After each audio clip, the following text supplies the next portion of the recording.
Todo el mundo ha experimentado que cuando se pone a dieta, al principio baja un poquito, primer mes, segundo mes, y luego haciendo exactamente lo mismo, no baja. O sea, se planta o incluso ve que poco a poco vuelve a subir, que es lo que llamábamos resistencia biológica. Ahora estamos desgranando un poco qué es lo que ocurre y básicamente...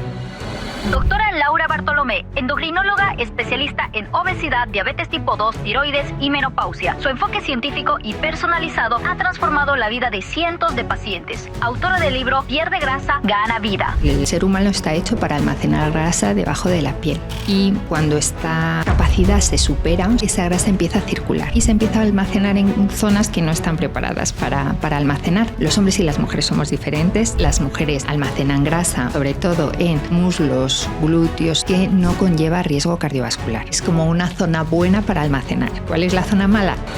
En la menopausia empezamos a comportarnos a la hora de almacenar pues como los varones que almacenan más en tripa, ¿no? Esta es la que realmente nos causa daño. O sea que las complicaciones de la obesidad sobre todo están relacionadas con esto, con tener una grasa disfuncional, una grasa mal colocada que está mandando señales de alarma. A mí me interesa saber si realmente el no dormir engorda, ¿eh? Por supuesto. ¿Existen suplementos que nos ayuden a bajar de peso? Yo creo que el resumen sería... Laura, bienvenida a Lo Grande Podcast. ¿Cómo estás? Muchas gracias. De verdad encantada de estar aquí. Ya os lo he dicho que es un placer. Pues es un placer tenerte aquí. Es la primera vez que tenemos una endocrinóloga en el canal, así que vamos a aprovechar todos tus conocimientos para resolver las dudas que nos ha traído la audiencia durante este tiempo. Perfecto. Genial. Pues bueno, Laura, sabemos que el tema peso, el tema sobrepeso, para muchas personas es un calvario, ¿no? Todos los que hemos pasado por esta fase, quizás, no sé si llamarlo problema, ¿no? Hemos probado de todo, desde hacer dietas, ejercicios extremos, de todo. Uh-huh. Y parece ser que en algunos casos puede funcionar, pero muchos otros, ni las dietas extremas, ni el exceso de ejercicio ayuda. ¿Qué es lo que está pasando? ¿Qué es lo que estamos obviando? ¿Qué es lo que no podemos ver en esta situación? A ver, hemos simplificado mucho hasta los médicos en este tema. Yo llevo siendo ya endocrino, empecé la facultad en el 98, luego la especialidad en el 2004 y en estos 20 años las cosas han cambiado un montón, pero porque se ha avanzado mucho en el conocimiento de esta enfermedad. Por ahora lo llamaremos enfermedad y luego podemos diferenciar entre situaciones que son más una condición y otras que sí que son más una enfermedad. Pero todo lo que se ha avanzado ha sido pues en cuanto al conocimiento de qué es realmente lo que pasa y qué factores influyen. Influyen un montón de factores. Influye la genética, que eso influye muchísimo. La genética determina cosas como apetito, cómo se absorben los alimentos, cómo se utilizan, o sea, cómo se almacenan. Entonces, hay una parte que está muy determinada por nuestra genética y a su vez luego llamamos epigenética a la parte de nuestros genes que se expresan, que luego hablaremos cómo podemos modificar esta pequeña parte, ¿vale?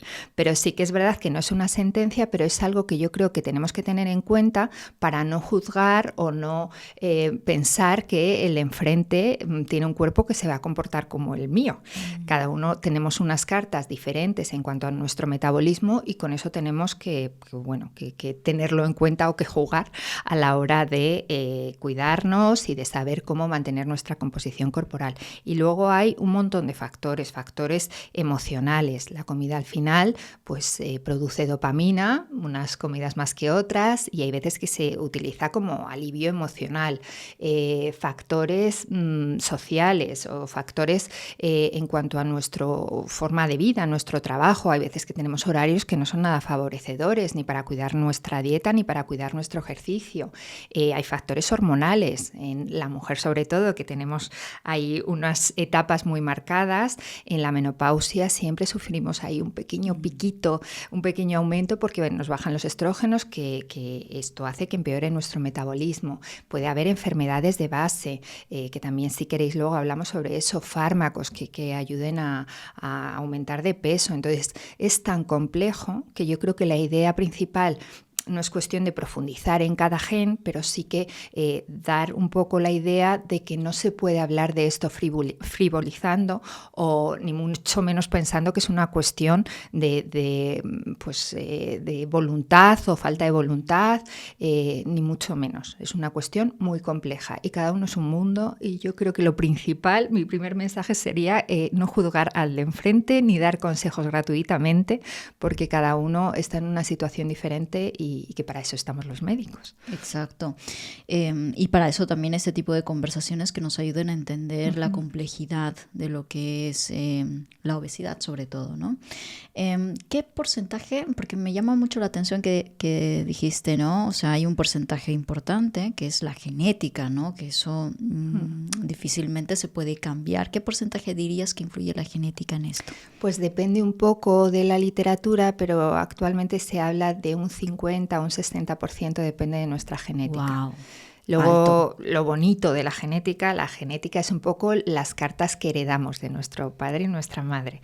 Y luego se ve que hay ciertos genes que, dependiendo de nuestro ambiente y de nuestra situación, se pueden expresar más o menos, que es un poco con lo que podemos jugar. Es decir, no es una sentencia de ya te ha tocado estos genes y ya está. Hay mutaciones que sí que son muy severas, pues tenemos pacientes, hay un síndrome, por ejemplo, que se llama Prader-Willi, que no tienen sensación de saciedad desde que nacen. Entonces, es una mutación severa y ahí sí que es verdad que hay poca opción de manejo en cuanto a si se expresa o no se expresa. Bueno, pues hay veces que, este tipo de mutaciones lo que tenemos que hacer es controlar muy de cerca al paciente. Hay mucha investigación al respecto y se tiene que ofrecer lo mejor en cuanto a tratamientos, porque no hay mucho que podamos hacer en cuanto a la base, que siempre van a ser los hábitos. Okay. Pero en el resto, eso, tengamos los genes que tengamos, siempre podemos hacer algo. Sí, muy bien. Y ¿por qué entonces llamamos a la obesidad como una enfermedad? ¿Por qué es una enfermedad? A ver, yo creo que el hecho de generar debate alrededor de esto lo entiendo, porque enfermedad al final puede estigmatizar la palabra, pero me parece útil en cuanto a que es una situación que requiere un tratamiento médico, que requiere investigación, que requiere, ahora tenemos fármacos que son eficaces y son seguros, y hay veces que requiere tratamiento farmacológico o incluso quirúrgico. Si tú no lo defines como enfermedad, no va a ser una entidad cubierta por el sistema de salud. Entonces, básicamente, luego entramos en cuándo puede ser más enfermedad o menos, pero yo creo que básicamente es un avance que la OMS lo defina como una enfermedad compleja, multifactorial y que tiende a recidivar, porque esto es verdaderamente lo que define la mayor parte de los casos y lo que hace que se les pueda dedicar el tiempo y los recursos necesarios a los pacientes que lo sufren. Uh-huh. ¿Y por qué si la obesidad ahora se considera una enfermedad, seguimos juzgando, ¿no? Como si dependiera de nosotros nuestra condición física? ¿Sí? Es verdad que yo creo que somos como sociedad. A mí me sorprende mucho lo de las redes. A mí me encanta porque me parece que puede acercar, pues por ejemplo, en este caso, el médico, solemos tener mucha lista de espera, no siempre se puede consultar cuando lo necesitamos. Entonces, este tipo, yo creo que de divulgación, de podcast y demás, ayuda mucho a acercar pues lo que yo podría contar en consulta a un paciente. Yo creo que ayuda a mejorar nuestro conocimiento en diferentes aspectos. Yo ya sabes que te escucho mucho y yo, pues por ejemplo, pues a lo mejor de crecimiento personal, de psicología, tal, yo no sé, o sea, no es mi campo, pero me encanta escuchar y aprender. Pues esto es un poco igual, hay como una creencia popular o una sabiduría popular que se ha ido extendiendo. Yo ya digo que cuando empecé hace 20 años, los médicos tampoco prestábamos demasiada atención a esto porque tampoco lo conocíamos, o sea, ha sido en los últimos años, sobre todo cuando han salido tratamientos farmacológicos y se ha investigado más, cuando hemos empezado a hablar de el adipocito, que es la célula de la grasa, del músculo, de vías de metabolismo. Entonces, yo creo que el conocimiento es la principal arma frente a juicios de valor que no tienen ningún sentido. Uh-huh. ¿Cómo podemos definir entonces a una persona con obesidad de una que solamente tiene un cierto tipo de sobrepeso? Hasta ahora utilizábamos el índice de masa corporal, que es una mala aproximación, pero para hacer estudios poblacionales es fácil de determinar, que al final es una relación entre el peso y la talla. Realmente se calcula poniendo el peso en kilos y dividiéndolo por tu talla en metros, ese te da un índice, ¿no? Entonces, a partir de un valor, 27, pues hablamos de sobrepeso, de 30 de obesidad, y luego clasificamos la obesidad, pues eso, dependiendo de los valores, a partir de 35, 40, diferentes grados de obesidad. Eso sabemos que es una mala aproximación, pero era la que teníamos. Cuando hablamos de kilos, podemos estar hablando de kilos de músculo, y eso no implica una enfermedad, al revés. Un paciente, o sea, tanto hombre como mujer, en general, un paciente supermusculado nos puede dar un índice de masa corporal de obesidad, y nada más lejos de la realidad. Entonces, hoy por hoy de lo que hablamos es de salud y composición corporal. De lo que hablamos es de tener unos músculos fuertes, sanos, funcionantes y un porcentaje de grasa saludable. Es verdad que para eso se necesita otro tipo de aproximaciones. Ahora en las consultas tenemos impedanciómetros. Yo siempre se lo recomiendo a mis pacientes porque ya va siendo una inversión, es como lo del tensiómetro, vale, que yo, pues eso, hace 20 años, que parezco aquí una abuelita, pero hace 20 años los tensiómetros no los tenía casi nadie en su casa y hoy casi todo el mundo los tiene, y son aparatos que literalmente salvan vidas. Entonces, un impedanciómetro, pues hombre, es una inversión que a mí me parece que es buena. Bueno, hay marcas fiables que o sea, yo no quiero hacer publicidad de ninguna, pero bueno, desde un precio bajito puedes tenerlo en casa y que sobre todo te permite ir viendo que si estás haciendo una intervención para mejorar tu salud, para mejorar tu composición corporal, que los kilos que pierdas sean principalmente de grasa, que preserves músculos, sirve como para compararte contigo mismo. Entonces, en las consultas tenemos impedanciómetros un poquito más avanzados que los caseros. ¿Cómo se llama, perdona?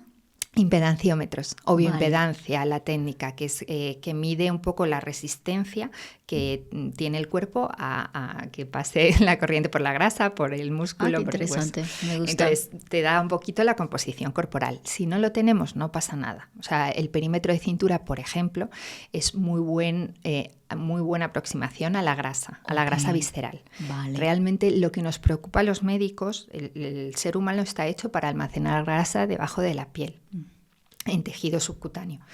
Y cuando esta capacidad se supera, o sea, cuando tenemos ya unos adipocitos que se han dividido lo máximo que han podido dividirse y han crecido todo lo que han podido crecer, ya no pueden almacenar más y esa grasa empieza a circular. Y se empieza a almacenar en zonas que no están preparadas para almacenar, principalmente alrededor de los tejidos, que lo llamamos alrededor de los órganos, grasa visceral, y dentro de los órganos, que sería la grasa ectópica. Esta es la que realmente nos causa daño. La grasa visceral no está preparada, ese adipocito no está preparado para vivir ahí. Y en cuanto empieza a crecer, empieza a mandar señales de alarma, están como mal vascularizados, se fibrosa ese tejido mucho más fácilmente.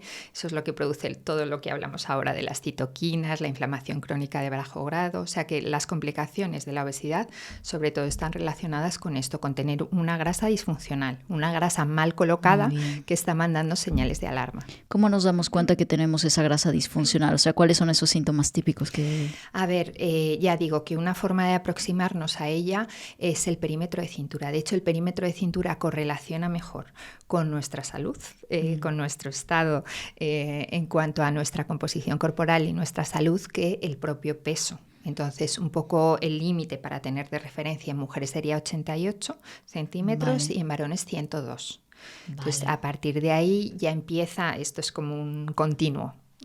Todo lo que vayamos subiendo a partir de ahí, pues sabemos que es algo que va aumentando nuestro riesgo de enfermedades asociadas. Ya veo a todos en la audiencia apuntando. Es difícil, pero en general hay que ir al perímetro máximo, que suele estar a la altura del ombligo. Vale, perfecto. No, súper tip, ¿eh? Sí. Genial. Y otros síntomas también, tema cansancio, también puede ser un síntoma... Sí. Realmente hay más de 200 enfermedades que están asociadas con la obesidad. Vale. O sea, esto es algo, pues ya, vamos, más que publicado y comprobado, que son enfermedades que son más prevalentes, es decir, más frecuentes en pacientes con obesidad y que tienen peor pronóstico si tenemos obesidad. Entonces, bueno, pues siempre se ha hablado de la enfermedad cardiovascular, siempre se ha hablado de la diabetes, siempre se ha hablado de hipertensión, pero ahora estamos poniendo el foco en otras que no se habla tanto, como por ejemplo el cáncer. Hay como 13 tipos de cáncer por ahora, así estudiados y claramente relacionados con la obesidad, como cáncer de mama, cáncer de colon, enfermedades de diferentes tipos, por ejemplo, apnea del sueño. Entonces, todo esto es lo que valoramos en consulta. En consulta tenemos que valorar muy bien qué tipo de obesidad tenemos, dependiendo de cuántos factores o qué factores están influyendo en esa persona. Hay casi tantos tipos de obesidad como pacientes. ¡Wow! Hay que personalizar muchísimo claro, el tratamiento. Y luego tenemos que ver qué complicaciones, si es que las hay, acompañan a esa obesidad. Puede ser que se hayan desarrollado ya o puede ser que aún no estén presentes, pero en consulta yo, por ejemplo, las historias clínicas y las primeras visitas suelen ser de 1 hora, una cosa así, entre que exploramos al paciente y interrogamos bien por todo para conocerlo bien y ver sus hábitos y demás, Sí. se tarda, sí. ¿Ser delgada es sinónimo de salud? ¿O realmente hay personas delgadas que tienen esa grasa en los tejidos, esa grasa visceral, como mencionabas anteriormente? Pues sí, o sea, antes creíamos que efectivamente ser delgada te aseguraba salud metabólica, y ahora que hemos empezado a hablar de porcentaje de grasa, porcentaje de músculo, vemos pacientes, entre comillas, delgados porque su peso es bajo o el peso relacionado con su talla no es alto, o está por debajo de 25, pero vemos que la composición corporal no es buena, que su porcentaje de grasa está elevado. En mujeres hablamos de un porcentaje de grasa más o menos por encima de 32, y ahí empezamos a tener un porcentaje de grasa un poquito más elevado, y en varones por encima de 25. Los hombres y las mujeres somos diferentes, almacenamos grasa de forma diferente. Las mujeres almacenan grasa, un poquito de más cantidad de grasa, pero sobre todo en muslos, glúteos, zonas como más femeninas antes de la menopausia, que no conlleva riesgo cardiovascular. Es como una zona buena para almacenar. ¿Cuál es la zona mala? El abdomen. Entonces, por eso las mujeres antes de la menopausia tenemos menos riesgo, por eso y por otros factores, menos riesgo cardiovascular que los varones, que acumulan más alrededor de los órganos, esta que hemos dicho, visceral. En la barriguita, ¿no? Uh-huh. Y entonces, bueno, no sé si esto es un mito o es una realidad, que las mujeres, sí, entonces es verdad, ¿no? Que tienden a acumular más grasa que los hombres. Nuestra fisiología es así. Y está luego también todo un poquito pensado pues, para el tema de si en un futuro pues hablamos de fertilidad, pues tiene que ser una grasa de la que sea fácilmente extraíble la energía. Para poder afrontar un embarazo se necesita mucha energía y muchos recursos disponibles. Entonces, bueno, que la grasa en caderas y glúteos le guste o no a las mujeres, que yo creo que es algo bello, es algo que habla de fertilidad, de feminidad, y es algo natural y es un tipo de grasa metabólicamente saludable. Muy bien. Y a la hora de perder peso, se dice también que los hombres pierden peso más rápido que las mujeres. ¿Qué tan cierto es esto? Pues depende.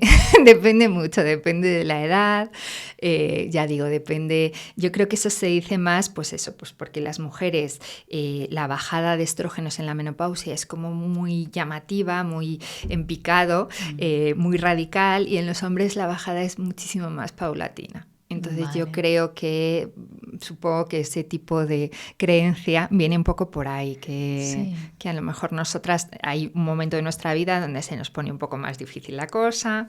También las mujeres, por mi experiencia en consulta, consultan antes que los hombres, solemos consultar antes. Consultamos ya en niveles de sobrepeso antes de llegar a obesidad, y muchísimas veces vivimos en la cultura de la dieta, yo creo que más que los hombres. Entonces muchas veces nos hemos sometido a dietas absurdas, estrictas, muy hipocalóricas, no hemos combinado bien con ejercicio de fuerza y hemos consumido más fácilmente nuestro músculo.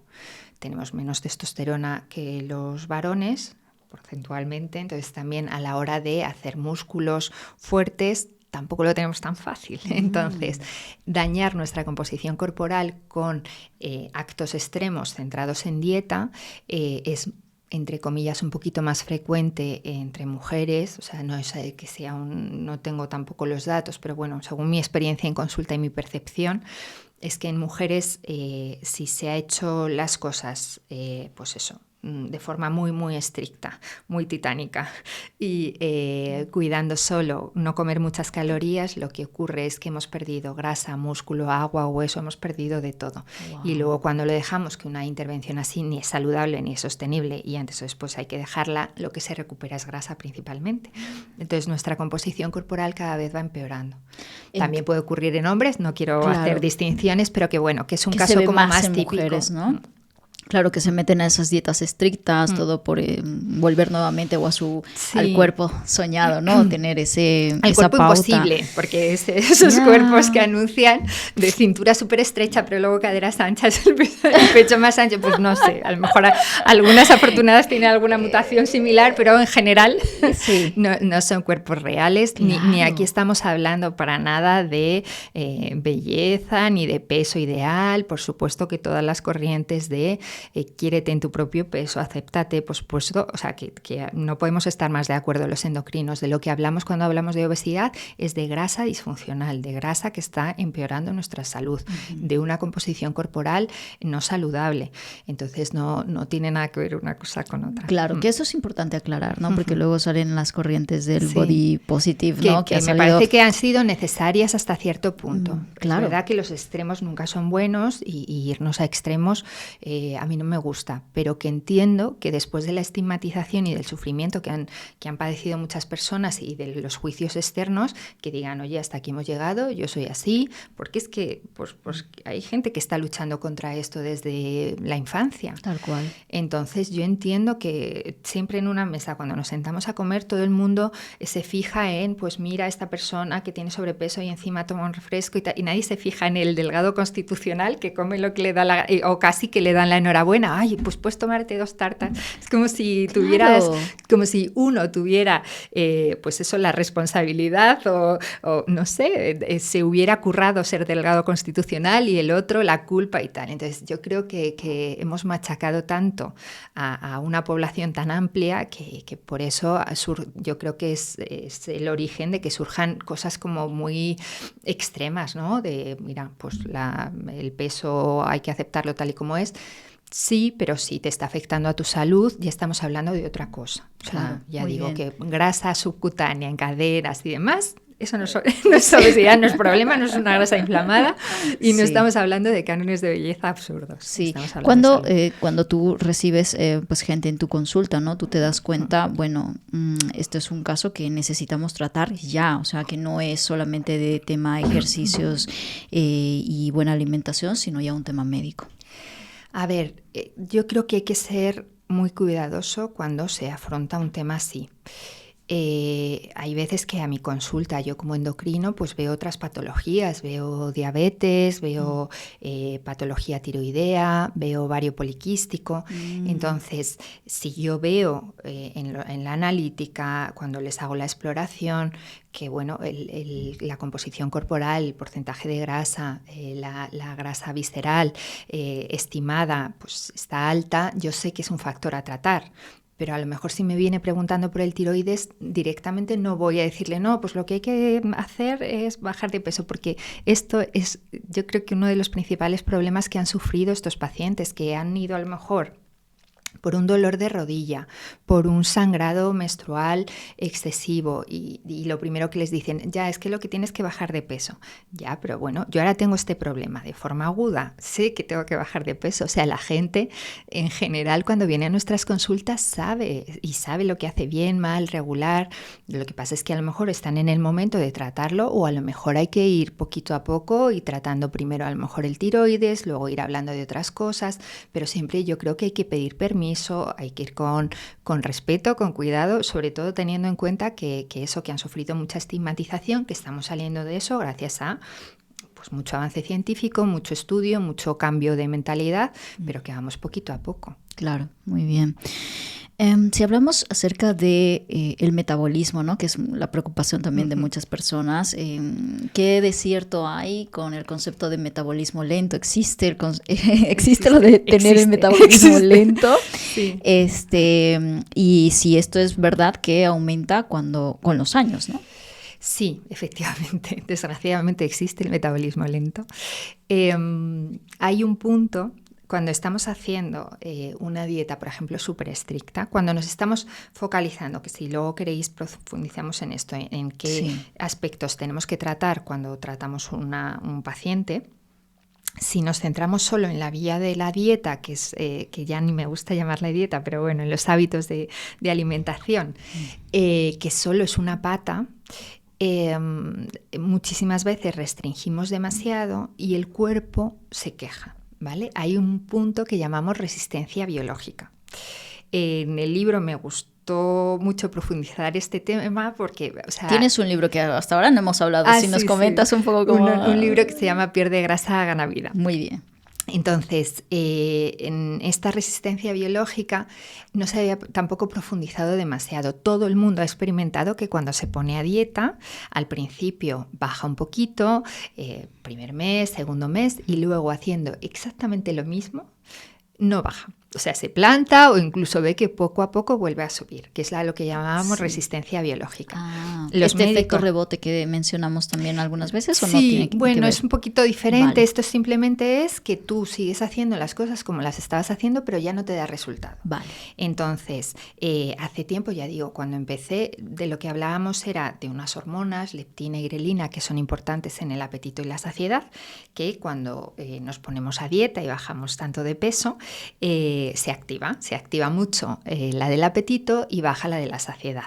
Y creíamos que era por eso, pero es que los pacientes nos decían, es que yo, por mucho que pueda tener más apetito, la verdad es que sigo haciendo lo mismo que al principio. Y es verdad que todos lo habíamos ya experimentado, que es así. O sea, que tú, por mucho que te empeñes, hay un punto donde no se baja mucho más.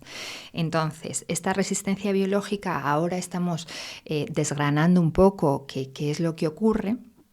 Y básicamente lo que intenté explicar en el libro es que cada cuerpo, una vez que pasa un tiempo en un peso, se reconoce con su composición corporal. El cuerpo lo que quiere es vivir y protegerte y que estés vivo el mayor tiempo posible, ¿no? Entonces le da igual que sea pesando más, pesando menos. Pero si tú haces una dieta muy estricta y empiezas a bajar de peso muy, muy rápido y empiezas a perder compartimentos tanto de grasa como de músculo, el cuerpo lo recibe como una señal de alarma, o sea, de supervivencia en riesgo. Imagínate que pasas de comer 2.000 calorías a 1.200, estás perdiendo primero 4 kilos, luego 5. Entonces el cuerpo dice, ¿qué está pasando? Tenemos que mantenernos vivos y vamos a ahorrar.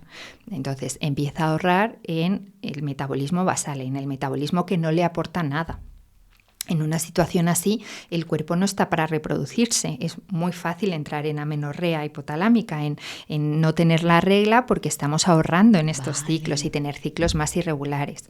Es frecuente que las hormonas tiroideas no pasen de su forma inactiva a activa para ahorrar metabolismo. Sube un poquito el cortisol, que es la hormona del estrés. Es como que entramos en una situación de alarma, ¿no? Y alarma del cuerpo dice, o sea, aquí está pasando algo que está poniendo en riesgo mi vida. Entonces, tú comes poco, yo que me menos, porque lo que quiero es mantenerme vivo. Entonces, esa resistencia biológica existe. Por eso las intervenciones que tenemos que hacer tienen que ser muy cuidadas, nada extremo, porque al final, pues bueno, hay gente que se esfuerza mucho y que les ha tocado esforzarse desde muy pequeños y que al final no nos damos cuenta que estamos perjudicando nuestro organismo más que ayudar si hacemos, pues eso, cosas que sean pues una locura de quitarme ahora este grupo de alimentos ya fuera, ahora como 1.000 calorías, ahora hago un ayuno de 3 días, o sea, ese tipo de cosas al final, primero que requieren una fuerza de voluntad titánica y segundo que es que te van a dañar a medio y largo plazo. A corto plazo casi todo funciona, a medio y largo plazo pocas cosas. Sí.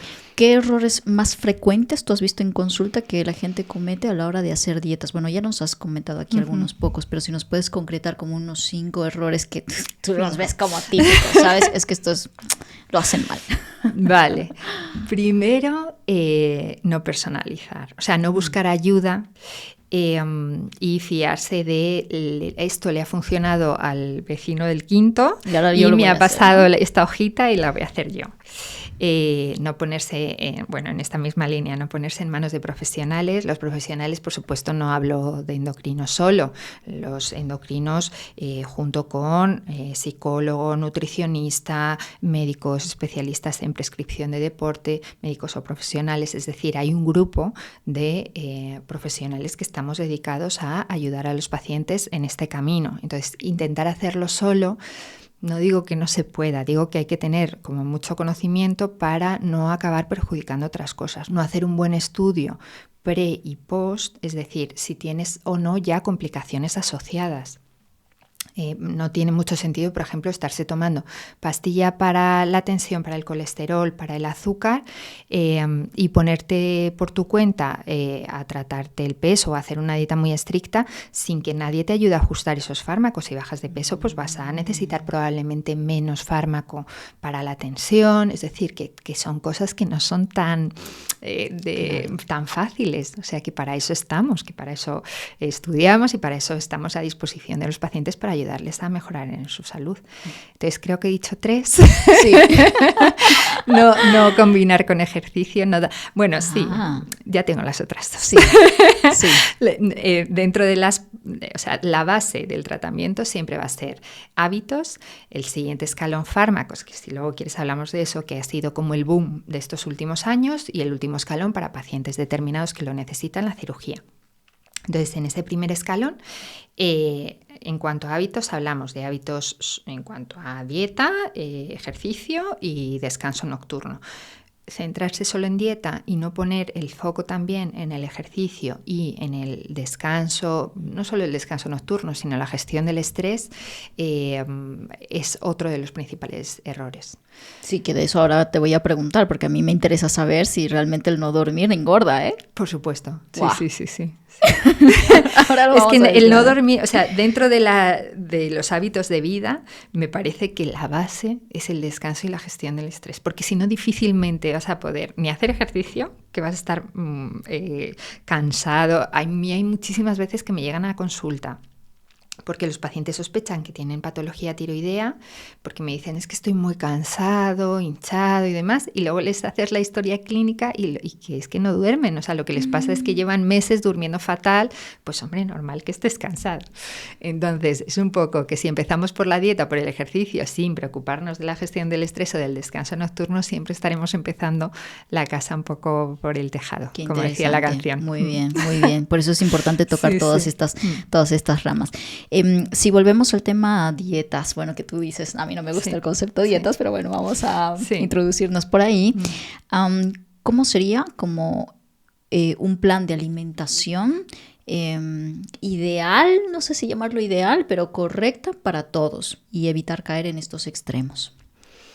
A ver, es difícil hacer algo para todos, pero hoy por hoy hay como unos tips que sí que me parecen interesantes. Vale. Cuanto más variada sea la dieta, que luego también podemos entrar un poquito en eso, mejor para todo, incluso para tu microbiota. Me refiero que podemos entrar en el mundo microbiota, que también sobre eso ha habido un montón de avances y parece que también ha sido el boom, ¿eh? Sí, es otra posible vía en un futuro de tratamientos que nos puedan ayudar en el sentido de mejorar nuestro metabolismo.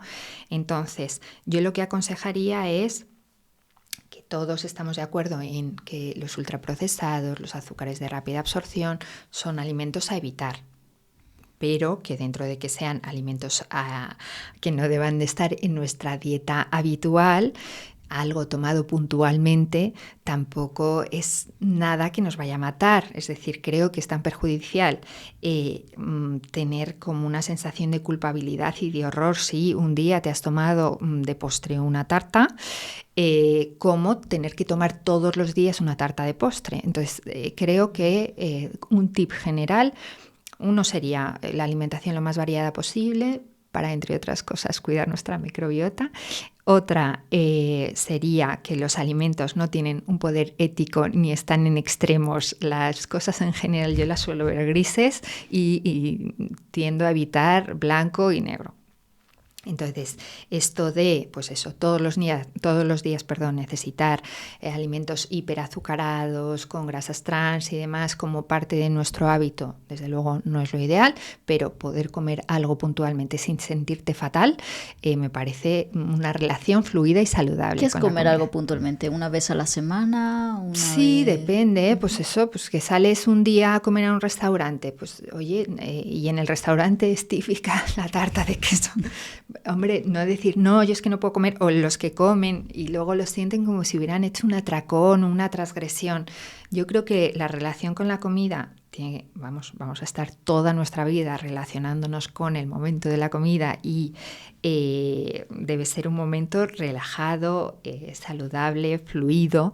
Entonces, cualquier extremismo me parece que nos va a perjudicar. Uh-huh. ¿Qué más tips así generales?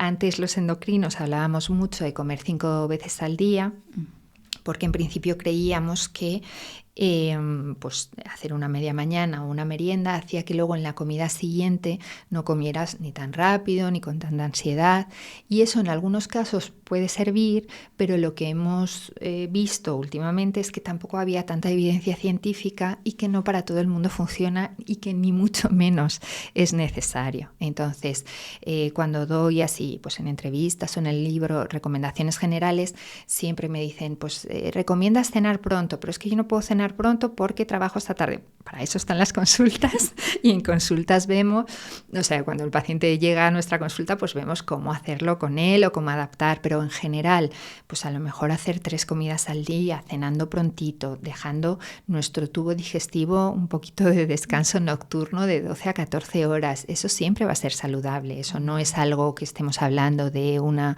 restricción, sino simplemente si tú haces todo el rato trabajar a tu tubo digestivo, a tu microbiota que hemos hablado de ella antes, estás todo el rato haciendo picos de glucosa, picos de insulina, eso no es bueno, o sea, no puede ser bueno. Entonces, en general, estar evitando todo el rato, estar en contacto con comida, también yo creo que se pierde un poco la sensación de apetito fisiológico frente a me toca hacer mi media mañana, frente a, o sea, creo que dejamos de escuchar más a nuestro cuerpo.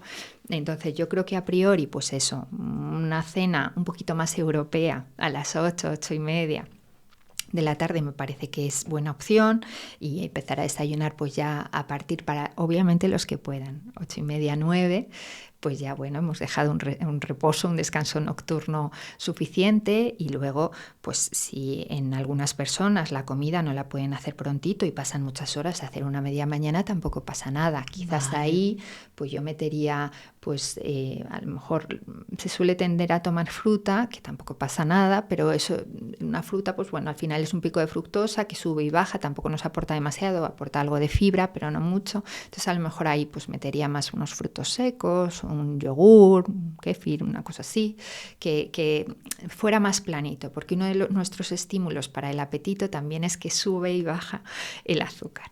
Entonces, no es determinante, pero es algo que hay veces que si haces una media mañana pues más dulce, luego lejos de llegar a la comida con menos apetito, llegas con más apetito. Llegas con una sensación de bajada como si estuvieras teniendo una hipoglucemia. Sí. ¿Cómo podemos controlar la ansiedad por comer, ¿no? Porque muchas veces caemos en eso y es más difícil cuando nuestra única fuente de placer muchas veces es la comida, ¿no? ¿Cómo hacemos? Es difícil, porque efectivamente hay veces que se instaura de una forma muy fuerte, porque llevamos mucho tiempo haciéndolo, un foco de placer dentro de un momento, un tipo de alimento determinado. Para la mayor parte de la sociedad suele ser cuando llegamos a casa, después del trabajo, antes de la cena, o si es cuando acostamos a los niños, pues después de la cena, que ahí es como tu momento de placer, o tu cervecita, tus pipas o tus palomitas o tus lo que sea. Entonces, ese tipo de cosas cuando llegan a mi consulta, los pacientes ya lo saben. O sea, es como pensar que el que fuma lo hace porque no sabe que el tabaco perjudica. Pues sabemos que picoteos nos perjudican. En general, hay muchas cosas que podemos ayudar al paciente pues, a saberlas, a conocerlas, a cuidarse mejor, pero que en general también muchísimos pacientes lo saben, pero o no pueden evitarlo o lo han intentado pero no les ha dado resultado de todas formas en cuanto a mejora de composición corporal y bueno, pues dicen, pues si me voy a quitar placeres y no me voy a mejorar en nada, pues oye, me doy el gusto. Entonces es ahí cuando llegan a nuestra consulta. En cuanto a recursos, pues bueno, intentamos siempre trabajar en apetito más fisiológico y más emocional. Pues el emocional siempre hay que, por ejemplo, un buen truco me parece que es, oye, me apetece, a mí me encantan las palomitas. ¿Me comería en este momento un plato de verduras en vez de unas palomitas? No, quiero unas palomitas. O sea, eso es como más emocional, eso es un antojo. Eso es un antojo de un placer de quiero mi pico de dopamina a través de las palomitas. Y si me dan unas lentejas, no las quiero porque no tengo hambre fisiológica. Los antojos es producto de nuestras hormonas, es hormonal. Más que hormonal, pues es una necesidad de placer, de alivio emocional. O sea, la ingesta emocional al final es como un tapón que se pone, una especie de parche que ponemos a situaciones hasta de cansancio. O sea, no siempre tienen que ser desagradables desde el punto de vista emocional. A veces es que estás cansado, llegas a tu casa y dices, es que me lo merezco y ya está. Y luego eso se instaura como una tradición o como pues eso, yo ya no concibo ver la tele sin hacerlo con unas cervezas y unas pipas, por ejemplo. Entonces, bueno, pues son cosas así complejas que vamos un poco desgranando en consulta y ahora pues los médicos tenemos, que yo soy muy defensora de ello, herramientas farmacológicas para ir facilitándonos como si fuera un bastón a salir de estos círculos viciosos e ir trabajando en ingestas más conscientes, horarios. Yo en general suelo trabajar en cantidad, calidad y horario. Con los fármacos me resulta un poquito más fácil. Los fármacos también impiden ese techo de cristal que hemos dicho antes, sí, de ponerse en modo, que yo lo llamo hibernación, que es de empezar a gastar muy poco resistencia biológica. Y controlan mucho, bien manejados, porque esto sí que no, haciendo divulgación creo que hay que tener muchísimo cuidado. No se pueden bajo ningún concepto utilizar sin seguimiento médico, por un médico que esté familiarizado con este tipo de tratamientos, pero bien utilizados con dosis bajitas, lo que conseguimos es controlar el hambre emocional manteniendo hambre fisiológica. No queremos abolir del todo el apetito, queremos trabajar en que la comida sea más consciente. Entonces hay veces que se necesita ese apoyo farmacológico, otras veces no, pero esto es como todo en la vida. Hay veces que en la ansiedad y la depresión, pues hay veces que con psicoterapia pues funciona la cosa, o con pues más ejercicio, con recomendaciones así más generales, y otras veces que son casos más graves que se necesita farmacoterapia. Y yo sinceramente me alegro de vivir en una era en la que existen los analgésicos, los anestésicos, para pacientes con depresión hay antidepresivos o ansiolíticos. En obesidad hemos pasado una época en la que no había absolutamente nada. Ya digo, cuando yo empecé no había nada de nada, no había ningún fármaco cuyos efectos positivos superasen a los efectos secundarios. Hoy por hoy los tenemos, pero como todo alrededor de la obesidad ha habido como más estigma a este tipo de tratamientos que a otro tipo de tratamientos. Claro. Es como, pues eso, cuando sale algo para obesidad es que todo el mundo opina, como si todo el mundo fuéramos, pues eso, endocrinos, o todo el mundo fuéramos. Yo no opino sobre, en general, intento evitar sobre cosas, pues yo qué sé, pues de traumatología. Tengo un mínimo conocimiento de la carrera hace 25 años, pero hoy por hoy probablemente si alguien me pregunta por su tobillo torcido, pues le diera un mal consejo. Pues esto es un poco igual. Opinar por opinar, y sobre todo estos fármacos que han sido un antes y un después y están siendo una ayuda para muchos pacientes, pues eso. Y los pobres muchas veces se sienten juzgados porque todo el mundo dice, ay, ¿para qué usas eso si con dieta vale o depende de tu voluntad? Ese tipo de mensajes es lo que me gusta desterrar. Muy bien. Si hablamos de fármacos, y aquí has abierto melón de los fármacos, claro, ¿tú crees que, bueno, ahora que lo comentas, ¿no? Es un buen acompañante a todo el proceso también que tú ofreces a tus pacientes.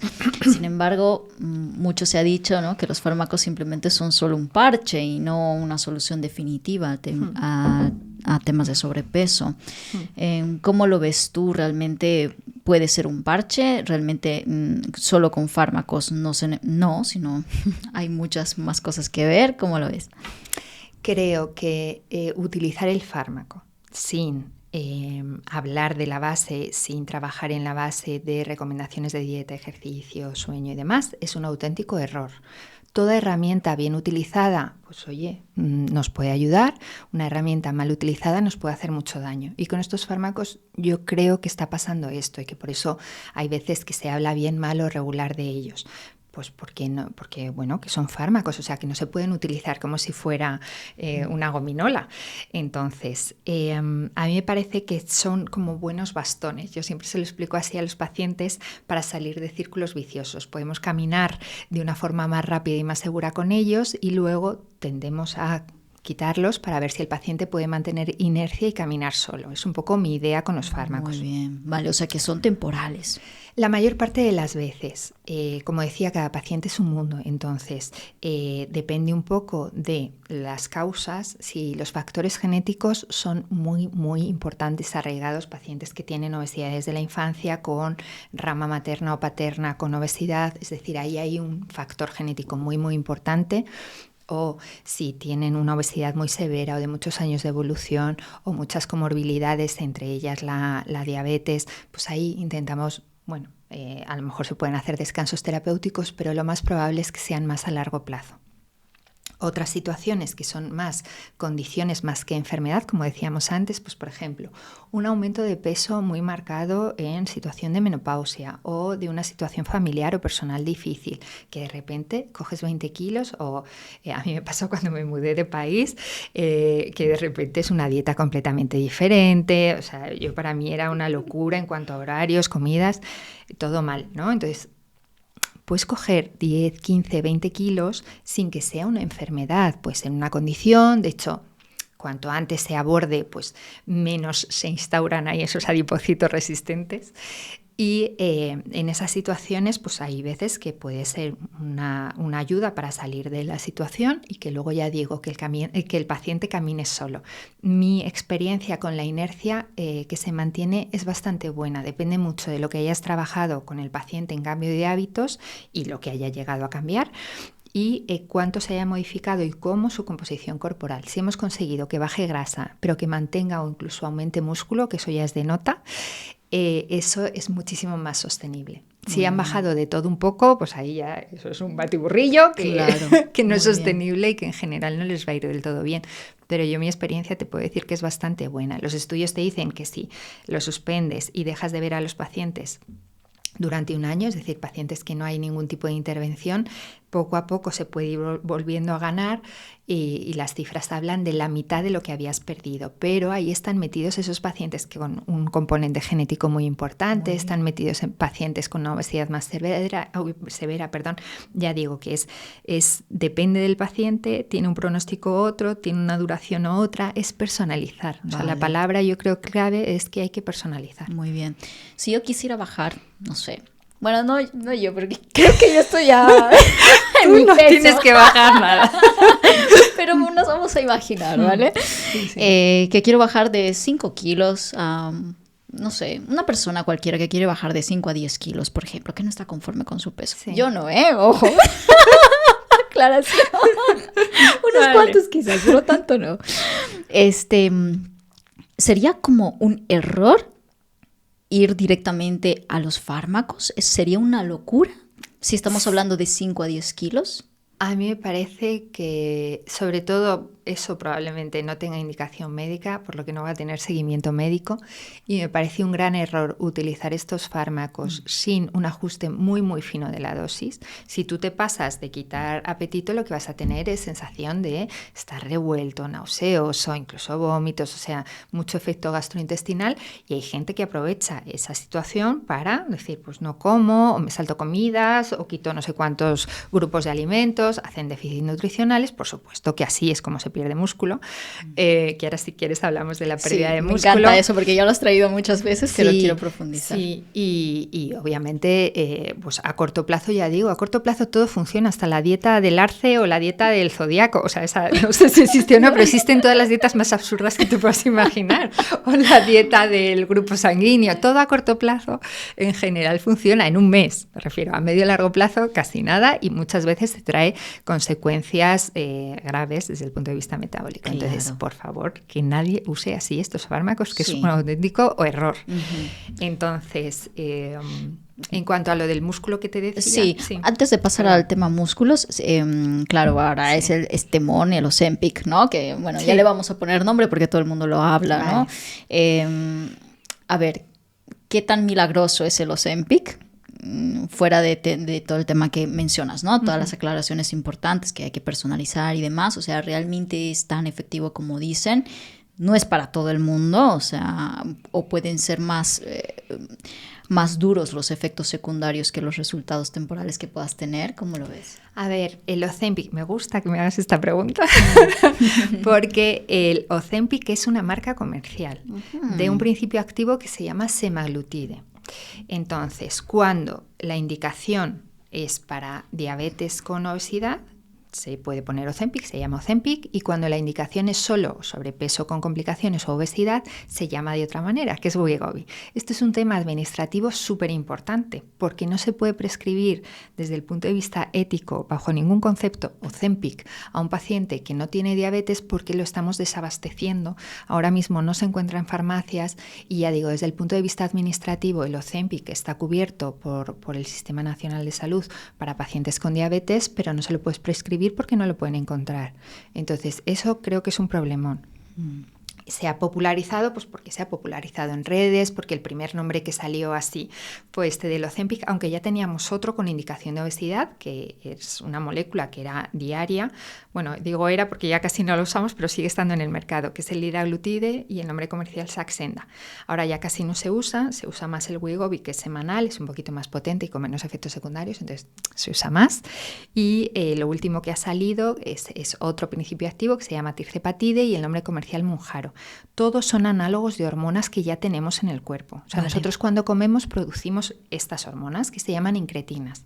Las primeras son análogas de una que se llama GLP-1 y lo último que ha salido es un doble análogo, es GLP-1 y otra que se llama GIP. Bueno, son nombrajos que lo que nos vienen a decir es, lo primero, el GLP-1 actúa sobre todo en tema de saciedad, también mejora mucho el metabolismo, que por eso se puede utilizar en diabetes del hidrato de carbono, pero es un mecanismo azúcar dependiente. Cuando tú no eres diabético no te puede producir hipoglucemias, o sea que no pasa nada por usarlo sin diabetes, que hay fármacos que valen para dos cosas y ya está, ¿no? Y forman parte de ese grupo. El último que ha salido, al ser dos hormonas, ataca ya dos vías diferentes. El HIP se une ya al adipocito y lo convierte en una fábrica de quemar un poquito más eficiente. Entonces los resultados en cuanto a porcentajes de mejora son parecidos ya casi a cirugía. Estamos consiguiendo un hito. Bueno, yo me incluyo, pero solo los prescribo. Yo ojalá estuviera en la investigación y en el desarrollo, pero yo los prescribo. Yo estoy en la clínica. Exacto. Entonces, lo siguiente que saldrán son triples análogos, es decir, estamos en una época muy bonita. Yo viví, ya digo, el desierto absoluto, donde no teníamos nada que ofrecer a los pacientes más que, yo les decía, esto es como un consejo de madre. No cenes y luego tomes algo, pero ya lo sabían.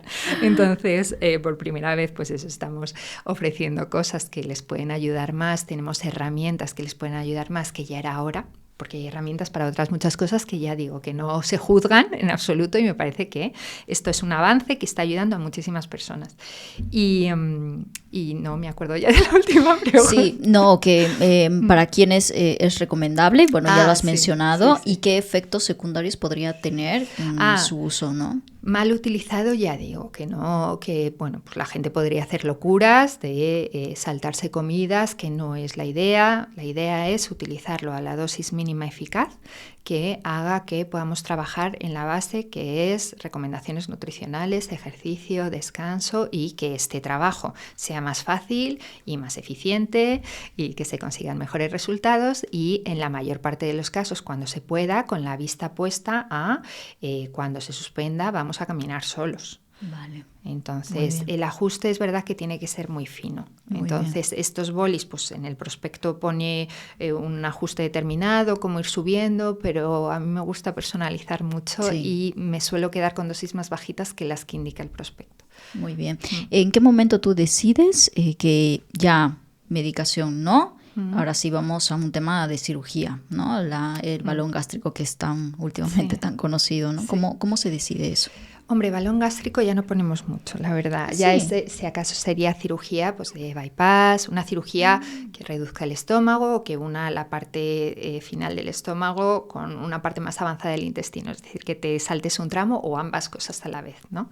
Entonces, ese es el tipo de cirugías que más se realizan. Hoy por hoy yo no soy cirujana, ni soy experta, ni estoy muy puesta en esto, pero bueno, sé que las cirugías cada vez son menos invasivas y se puede hacer por laparoscopia, que es ahí con 4 agujeritos y a través de una cámara se hace así. Cuando yo empecé, volvemos a la época de hace muchos años, se hacían cirugías muy pues invasivas, sí, eran los escopinaros que te quitaban muchísima parte, muchísimo trayecto del intestino, había mucha mala absorción y muchas complicaciones. Ahora ya no, son cirugías, pues eso, que en principio son mucho menos invasivas, con menos efectos secundarios, más seguras, pero es verdad que llegamos a ellas ya con menos frecuencia porque, pues, por ejemplo, con este último fármaco que ha salido, la tasa de respondedores es de un 96%. Otro melón que no si queréis abrir es que estos fármacos son muy caros y que para el que se los tiene que pagar durante mucho tiempo, que yo creo que antes o después los cubrirán, pero no sé en qué pacientes sí, en cuáles no, pero eso es realmente el problema con los fármacos es ese. ¿Cuánto puede costar uno de esos medicamentos? Pues depende, ya digo que yo que busco ahí la dosis mínima, podemos abaratar un poco, pero ponte que de media estén de 200 a 300 al mes. ¡Wow! O sea que necesitas tener ahorrado y eso claramente es injusto porque ya ahí ya estamos hablando de una solución pero en donde hay como clases. Entonces yo creo que si se hiciera un buen estudio de todo lo que nos ahorraríamos a largo plazo de enfermedad cardiovascular, diabetes, es que tienen estudios donde disminuyen la mortalidad cardiovascular, el número de ictus. Es decir, que creo que si se hacen las cuentas a medio y largo plazo en vez de a corto plazo, creo que antes o después debieran de cubrirse. Y luego que por otra parte sí que la cirugía bariátrica es algo que entra dentro del Sistema Nacional de Salud, que está cubierta, lo que pasa es que la lista de espera es muy larga. Pero si estamos obteniendo resultados similares, no puedes hacer una comparación de una cosa así y otra no. Entonces creo que las cosas van a cambiar. Supongo que debiera estar todo regulado pues, por parte del médico, que tenga una indicación concreta, que no se use alegremente pues, porque son fármacos muy caros, pero que haciendo los cálculos de toda la comorbilidad, todas las enfermedades asociadas a medio y largo plazo a la obesidad, yo pienso que esto no es mi campo y desde luego no quiero que nadie me diga que si me he metido aquí en un berenjenal. Es mi opinión, que me da mucha pena que hay veces que no se puede prescribir en gente que lo necesita de verdad. Necesita. Uh-huh. Bueno, volviendo ahora sí al tema del músculo, ¿no? Que creo que le has dado bastante énfasis y que no veo comúnmente hablar de la importancia que tiene el músculo a la hora de, pues eso, ¿no? De, por ejemplo, hacer una dieta, ¿no? Que realmente te afecta en muchos niveles. Uno de ellos, tu composición corporal y la pérdida de músculo. ¿Qué tan importante es este elemento a la hora de perder grasa? Es súper importante. Si cuando hacemos una intervención perdemos músculo, que por acabar ya de puntualizar con el tema de los fármacos, que se ha hablado mucho de pérdida de músculo, no se pierde más con fármacos que con una intervención severa. O sea, la pérdida de músculo no es que el fármaco se cargue el músculo, es que si estás haciendo las cosas de una forma estricta, quitándote mucha cantidad de alimentos, en definitiva mal asesorada y no estás asociando ejercicio y demás, tanto con fármaco como sin fármaco, vas a perder. Los últimos que han salido, estos que tienen ya receptor en el adipocito, de alguna manera facilitan preservar el músculo, pero no son mágicos.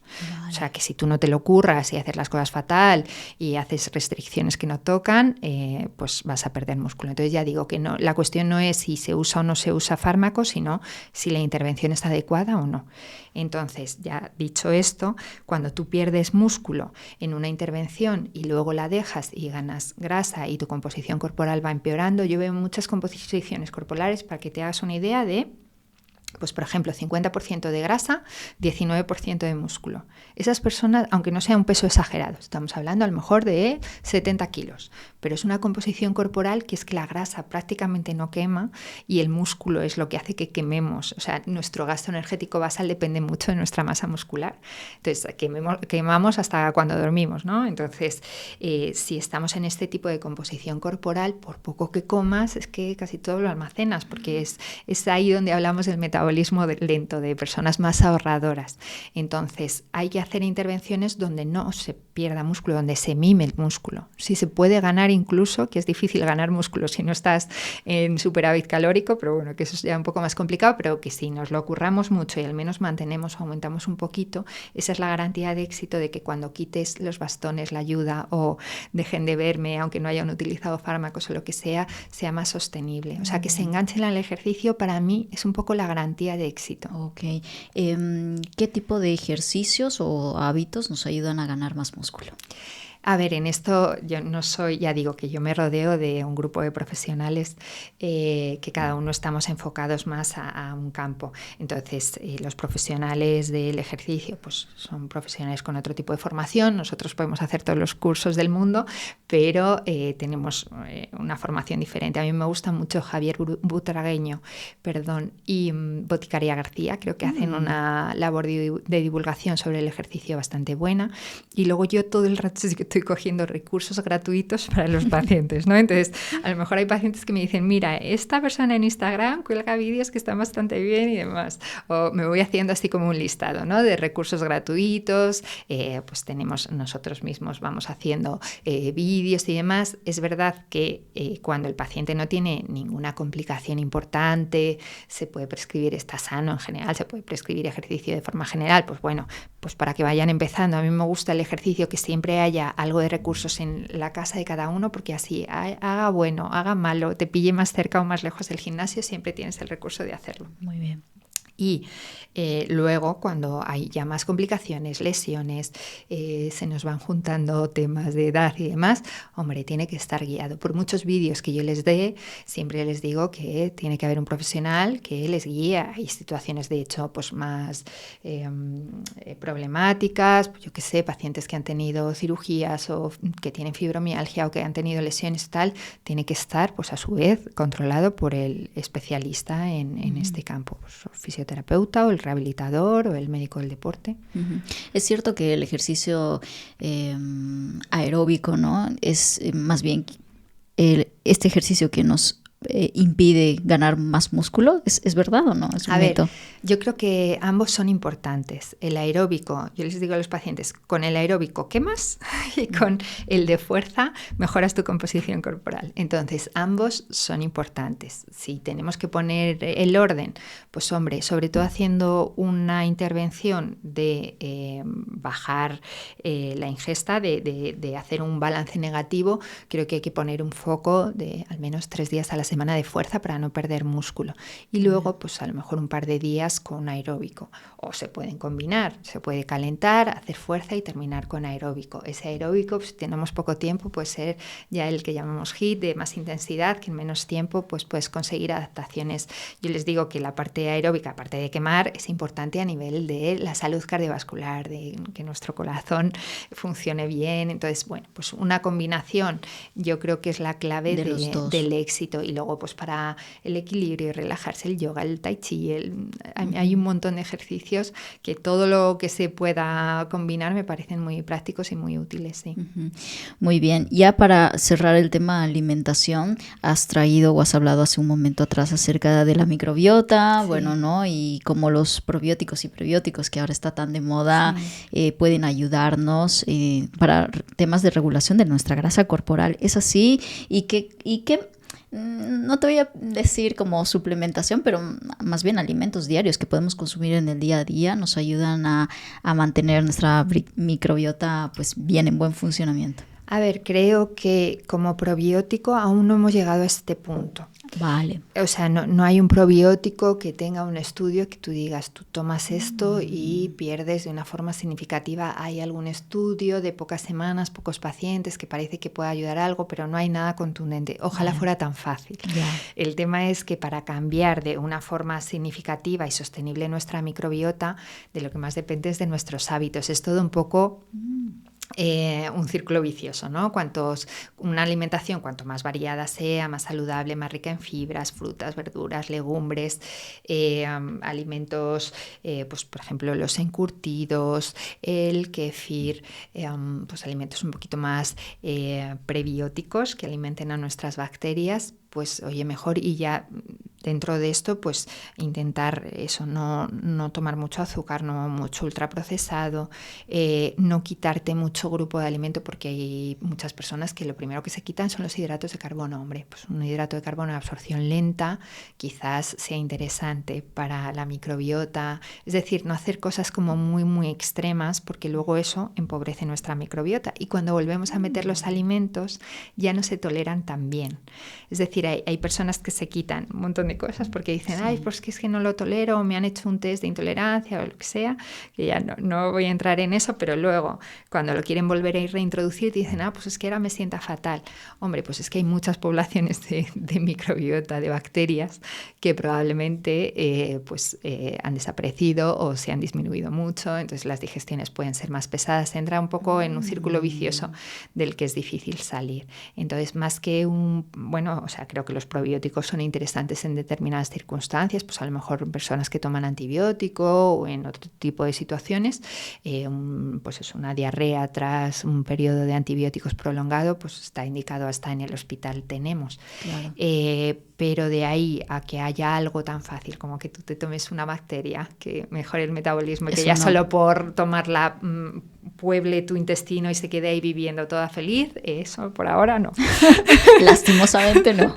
Sí, no, hay veces que queremos ir por delante de la ciencia. Siempre. Entonces salió... Pero esto fue hace como 8 años, un estudio en donde a unas ratitas, esto es un poco escatológico, pero bueno, unas ratitas delgadas, se les ponía, de ratitas más obesas, se les ponía la microbiota de las obesas, un trasplante de heces, ya digo, un poco escatológico, y engordaban, y al revés, a las obesas les pasaban de las delgadas y adelgazaban. Entonces de repente surgió el comercio a través de internet, claro, de cápsulas, es que ya digo que es que una locura, o sea que no quiero ni entrar en eso porque es muy asqueroso, pero que la gente empezó a comprar cápsulas pretendiendo adelgazar, tomando de persona delgada su microbiota a través de cápsulas de heces de otros pacientes. Entonces ya digo que eso es una locura. O sea, eso es completamente falso. Por ahora sí, o sea que yo no digo que en un futuro no se haga una intervención muy centrada en microbiota que incluya recomendaciones de dieta, ejercicio, ya digo, descanso, o sea, estar estresados cambia nuestra microbiota. La base va a ser esa y que luego a lo mejor una pauta de probióticos pues quizás pueda ayudar, pero que por ahora no estamos en ese punto. Muy bien. Si hablamos ahora del estrés... ¿El estrés hace que desarrollemos más bien resistencia a la insulina? Sí, está relacionado. El estrés al final aumenta el cortisol, y el cortisol es una de esas hormonas que llamamos contrainsulares, que actúan un poco en contra de la insulina. La resistencia a la insulina, hay un punto que es un poco genético. También depende de nuestra edad y es a su vez un círculo vicioso con el exceso de grasa. Cuanta más grasa, esta grasa visceral que molesta, que es inflamatoria, tengamos, más resistencia a la insulina. Cuanta más resistencia a la insulina, más difícil perder esa grasa. Entonces nos metemos ahí en un círculo vicioso difícil. Pero desde luego que el estrés no ayuda a nada. Y entre otras cosas, pues bueno, la resistencia a la insulina es una de ellas. De hecho, lo vemos en pacientes que les tenemos que poner corticoides por lo que sea. El corticoide sube mucho el azúcar por esa vía. Claro. Uh-huh.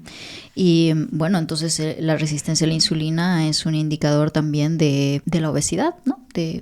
del aumento de grasa corporal. Muchas veces la obesidad va asociada a resistencia a la insulina. Muy bien. Otras veces no tanto, ya digo que depende mucho de qué genes haya, pero sí que es frecuente, sí. ¿Cómo sabemos que nuestro cuerpo se está volviendo cada vez más intolerante a la glucosa? ¿Cómo nos damos cuenta?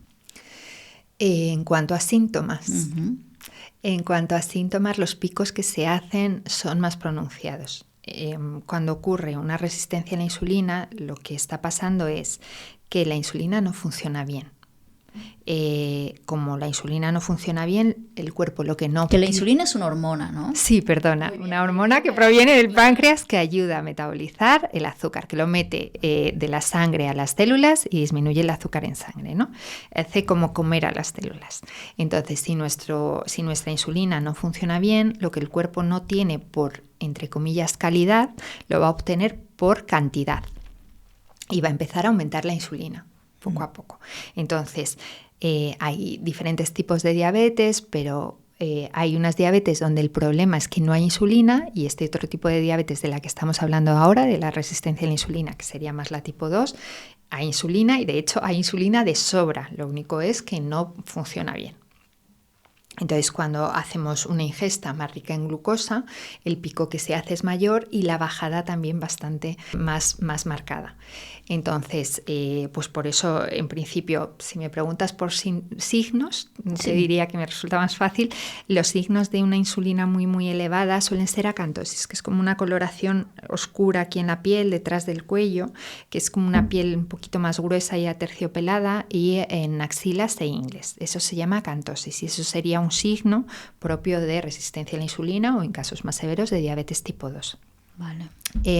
Y luego síntomas, pues son personas que hay veces que tienen sensación como de hipoglucemia cuando han tomado algo más azucarado, más con glucosa de rápida absorción, como los picos es más montaña rusa, sí. Hay más subida y mayor valle, y el cuerpo lo que detecta como riesgo es, nos estamos quedando sin glucosa cuando la caída es muy pronunciada, lo detecta como más marcado, se detecta como una hipoglucemia, pues eso suele haber eso, como una sensación de, es que si tomo pues, el típico desayuno que tomábamos antes, que ahora ya va cambiando, pero esa tostada de pan blanco con mermelada, colacao, yo a mí mi madre me echaba en el colacao azúcar, o sea, era una bomba de azúcar, pues a las 2 horas o a la hora y media notas como una bajada, sí, claro, sí, como si tuvieras una hipoglucemia. No es una hipoglucemia en sí, es que si tú has subido a 140 y luego tu cuerpo baja a 80, lo detecta como, vamos a ver qué está pasando aquí, que nos estamos quedando sin azúcar. Claro. Wow. ¿Y el cansancio también podría ser un síntoma? Sí, podría ser, pero vamos que es un poco dentro de este contexto de tanta montaña rusa, claro. O si hay más, pues esta inflamación crónica de bajo grado que hemos dicho antes. Ahora ya cada vez medimos más mediadores en la circulación, en las analíticas de estado de inflamación. Sí. Entonces, ¿y la resistencia a la insulina se puede mejorar con hábitos de alimentación o no? Sí, volvemos al músculo, es el mayor quemador que hay, es donde más nos tenemos que currar que funcione nuestra insulina. Entonces, otra vez volvemos al ejercicio de fuerza, y quizás en estos casos, más que en otros, es importante que a la hora de preparar nuestros platos pensemos en nuestra proteína, nuestra verdura. La proteína es lo que nos va a aportar la parte estructural, que puede ser de la carne, del pescado, del huevo, de los lácteos, del tofu, del seitán, de las legumbres. La legumbre es mitad proteína, mitad hidrato. Tú piensas en tu proteína, bueno, de frutos secos, que creo que no lo he dicho. Luego piensas en fruta, verdura, hortaliza. Las frutas, las verduras, las hortalizas, cuanto más coloridas, pues más te aseguras que van a tener diferentes fuentes de vitaminas, minerales, antioxidantes. Entonces, todo muy colorido, y va a ser también aporte de fibra. Entonces, si empiezas por ahí a comer y luego ya dejas para lo último el hidrato de carbono de absorción lenta, al final el pico va a ser más planito. Vale. El hidrato de carbono de absorción lenta, como hemos dicho antes, las legumbres, que a mí me gustan mucho como alimento, son mitad y mitad. mitad proteína, mitad hidrato. La patata cocida, los tubérculos en general cocidos es de absorción lenta, el arroz es de absorción un poquito más rápida, el arroz o la pasta, pero bueno, el arroz si lo cueces, lo enfrías, tampoco es que sea la panacea, pero si lo haces el día previo y enfrías, igual que la patata, y luego lo vuelves a calentar, hace más almidón resistente y tarda más en absorberse, hace menos pico. Un cacito de cuscús es como un cuarto de lo que llamamos el plato Harvard, es un cuarto proteína, la mitad fruta, verdura, hortaliza y el último cuarto el hidrato de carbono de absorción lenta. El pan integral, de avena, de centeno, de trigo sarraceno, todo eso son hidratos de carbono de absorción lenta que yo no retiraría. Otra cosa es que en una comida puntual comas menos, o que si un día has estado todo el día trabajando sentado, pues bueno, ese día a lo mejor has gastado menos hidrato y puede ser más proteína y verdura el plato. Pero en general a mí me gusta no quitar grupos de alimentos así a lo loco. Sino ser muy complementario con todo, ¿no? Tener un poco de todo. Sí. Muy bien. Bueno, una de las grandes problemáticas también que las mujeres, sobre todo que ya están cerca de la menopausia también, no sé por qué, por alguna razón, y me gustaría que nos compartas tú un poco más de esto, es el tema del hipotiroidismo, que muchas mujeres que ya están cerca de los 40 o pasados los 40 tienen más diagnósticos de hipotiroidismo. ¿Por qué sucede esto? El hipotiroidismo en nuestro medio, la causa más frecuente es autoinmune. Es decir, que nuestras células de la defensa saben producir anticuerpos contra nuestro tiroides. Esto se llama tiroiditis crónica autoinmune o tiroiditis de Hashimoto. Podemos tener ahí esos anticuerpos pegados muchos años, que los anticuerpos al final son proteínas que llaman a las células de la defensa, ¿no? A las células inflamatorias. Estas generan una inflamación crónica en tu tiroides, pero tu tiroides puede irse apañando más o menos como puede para sacar a la circulación hormona tiroidea. El tiroides solo sirve para eso, para sacar hormona tiroidea a la circulación. Si se apaña el tiroides, pues aunque tengas ahí esos anticuerpos pegados, pues más o menos no habría que hacer mucho. O sea, tampoco es que se pueda hacer mucho.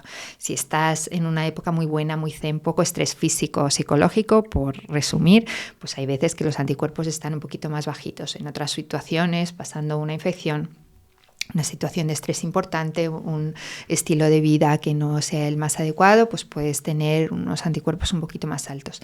Y luego, porque sí, me refiero a los anticuerpos, no los medimos porque nos volvemos locos y parece que responsabilizamos al paciente de tenerlos altos, medios o bajos. Esos anticuerpos hay veces que generan mucha reacción inflamatoria y otras veces que no tanto. Es decir, no hay una buena correlación entre el número o el título de anticuerpos y la capacidad de tu tiroides de funcionar. Entonces, en lo que nos centramos más es en la función del tiroides. ¿Que funciona bien? Pues ya está, te vigilamos un poquito más porque sabemos que tienes esas papeletas de hacer problemas de tiroides, pero en principio no habría que hacer nada. ¿Que se va haciendo vago con los años? Que es por eso, por lo que pues según van pasando los años, hay veces que se diagnostica más y más en mujeres que en hombres. ¿Por qué? Pues porque el tema de la autoinmunidad en mujeres, no sé por qué. Somos muy bendecidas en muchas cosas. Esa papeleta de que las enfermedades autoinmunes en mujeres son, por un lado, más frecuentes y por otro, como que nos afectan más. Entonces, los varones pueden tener esos anticuerpos, pero con menos probabilidad hacen hipotiroidismo, aunque también lo hacen. Aquí estamos hablando simplemente de probabilidades o de porcentajes. Y las mujeres, pues bueno, pues con algo más de probabilidad. Y según van pasando los años, pues más papeletas. Wow. ¿Es verdad que también el hipotiroidismo puede traer problemas de depresión y ansiedad? De depresión, a ver, el hipotiroidismo al final es que todo va más lento. Uno se lo tiene que imaginar como que las hormonas tiroideas marcan el ritmo al que funciona el organismo, ¿no? Claro. Entonces, si hay mucha hormona tiroidea, todo va más rápido. El corazón, de hecho, la ansiedad y el insomnio son más propios del hiper. No puedes dormir, estás como acelerado, sudas mucho, tienes diarrea, todo rapidísimo, taquicardia. Lo contrario, el hipotiroidismo, la piel está seca, tienes un frío, pero que lo describen como un frío interior que no se alivia fácilmente. Hay como niebla mental, vas como más lento, todo te cuesta más, tienes mucho sueño, es como que te despiertas ya cansado, estás hinchado, sobre todo los ojos, las manos, las piernas, los pies. Entonces, bueno, que eso acabe generando como un ánimo más depresivo, más que depresivo estás como apagado. Vale. Vale, es más una sensación, ¿no? De cansancio, sí. Pero ya digo, son síntomas muy, muy inespecíficos. Yo me acuerdo cuando nos lo explicaban en la carrera que decían somnoliento, cansado, que decíamos todos tenemos hipotiroidismo ahora mismo a las 8 de la mañana aquí en la facultad, sensación de frío, pues yo también. Y luego, pues bueno, eso, son síntomas que se pueden confundir con otras muchas cosas. ¿Es verdad entonces que el hipotiroidismo nos engorda? Bueno, no facilita el hecho de perder peso, pero no es un factor tan importante como como lo que se cree popularmente. Más que engordar, es como que estamos hinchados, ¿vale? Y es un mecanismo, o sea, que sí que retenemos algo más de líquido y tal. Y luego, en cuanto al peso, es un mecanismo un poquito más indirecto. Como estamos muy cansados, muy apagados, depende también de la gravedad del hipotiroidismo, pero la capacidad para el ejercicio quizás no es tanta, o nuestra actividad física, que no es el ejercicio, el NEAT, sin darnos cuenta es más bajito, o sea, es que te cuesta más. Si tienes que escoger entre escaleras y ascensor, pues vas a ir por el ascensor, todo cuesta más. Entonces todo está como apagado. El metabolismo es más lento, entonces aunque hay menos apetito, hay más apetito en el hiper que en el hipo. Hay menos apetito, pero el metabolismo, pues bueno, es como que el aprovechamiento y el almacenamiento de esos alimentos pues no va a ser tan favorable como si tú tienes tu hormona tiroidea en rango. Entonces, bueno, por medidas, por situaciones más indirectas, si lo dejas pasar mucho tiempo sin tratar, pues quizás vas a ir acumulando algo más de peso, pero que no es una cuestión tan marcada de he cogido 10 kilos, esto es por hipotiroidismo. Probablemente haya muchas causas ahí de base que haya que tratar y que no podamos achacar al hipotiroidismo. Muy bien. ¿Cuál es la mejor forma entonces de detectar un hipotiroidismo por nuestra cuenta, ¿no? O sea, bueno, por nuestra cuenta es difícil. Claro. Porque ya digo que nos podemos confundir. Ya. Entonces, hay que pensar, o sea, hay que preguntar a nuestras familias. El hecho de tener anticuerpos es algo donde la tendencia genética importa. No es determinante, se puede tener hipotiroidismo con anticuerpos positivos sin que tus padres tengan ninguno de los dos anticuerpos, pero es más raro, ¿no? Entonces, si ya en la familia tenemos un hermano, un padre, una madre con hipotiroidismo, ya pensar que para nosotros es más probable que para otra persona hacer problemas de tiroides. Palparse el tiroides es difícil. O sea, cuando los endocrinos hacemos nuestras prácticas, yo me acuerdo que te decían, aquí lo notas y todo, sí, lo noto. Y a lo mejor estabas tocando la garganta. O sea, que es difícil atinar, está más o menos a esta altura. Yo, por ejemplo, no lo tengo palpable. O sea, que en general, si no tienes bocio ni nada, es muy difícil de palpar. Entonces, bueno, pues las personas con hipotiroidismo hay veces que asocian que sea un tiroides un poquito más grande, más inflamado, pero eso no, en general no se lo van a detectar. Y todos estos síntomas inespecíficos, si son muy marcados, quizás el más llamativo es esa sensación de frío interno, hasta en verano, que no puedes aliviar con nada y de repente con piel muy seca, mucho estreñimiento, porque es que cansado y somnoliento estamos casi todos a determinadas horas del día, o sin un café todos estamos hipotiroideos. Entonces sí, es difícil. ¿Cómo podemos mantener a raya nuestra tiroides? Es difícil. Esta pregunta depende. Vale. Bueno, hay personas que directamente no tienen predisposición de tener problemas de tiroides. Otras personas, a ver, es importante tener una alimentación variada. Hay micronutrientes que son muy importantes para nuestro tiroides. Hace unos cuantos años, eso yo ya, aunque ya digo que ya tengo una edad, eso no lo viví, el principal motivo de hipotiroidismo era la deficiencia de yodo. Esto sigue pasando en algunos países, pero ya en nuestro medio no. Nuestra sal, la mayor parte que compramos en el supermercado está enriquecida en yodo. La leche tiene yodo, el pan, muchísimos alimentos tienen yodo, entonces da igual que vivas en medio de la montaña, que vivas en el mar, en general no hay déficit de yodo, pero todos estos micronutrientes que influyen, que en la producción de hormona tiroidea influye el selenio, el zinc, el yodo, todos estos en su justa medida, tanto por exceso como por defecto, nos pueden dar problemas. Entonces, pues hay veces que vemos que, pues no por tomar mucho suplemento, hay veces que estamos mejor, hay veces que tomas suplementos de diferentes tipos y la cantidad de zinc, de selenio, de yodo se dispara. Entonces, yo tendría cuidado con eso, que hasta los suplementos me parece que debieran de estar prescritos por un médico, por un nutricionista, que también saben perfectamente qué alimentos aportan cada micronutriente, pero hoy por hoy pues creo que si uno, yo qué sé, es vegano y tiene que seguir una dieta muy estricta o se ha quitado un grupo de alimentos o es, yo qué sé, tiene intolerancia a muchos alimentos, pues quizás deba de tener un seguimiento por un nutricionista que se fije bien en que no tenga ningún déficit, o a lo mejor ahí tiene más sentido una suplementación. Vale. Pero en el resto de los casos, si tú comes de todos los grupos de alimentos y te alimentas bien, vamos, variado y demás, estar tomando suplementos quizás te genere más exceso que otra cosa. Muy bien, que de hecho ahora sí que quiero hablar acerca de la suplementación, porque a veces como que lo banalizamos un poco, ¿no? Decimos es que no es fármaco, es suplemento, me voy a suplementar a tope, ¿no? Lo más que pueda.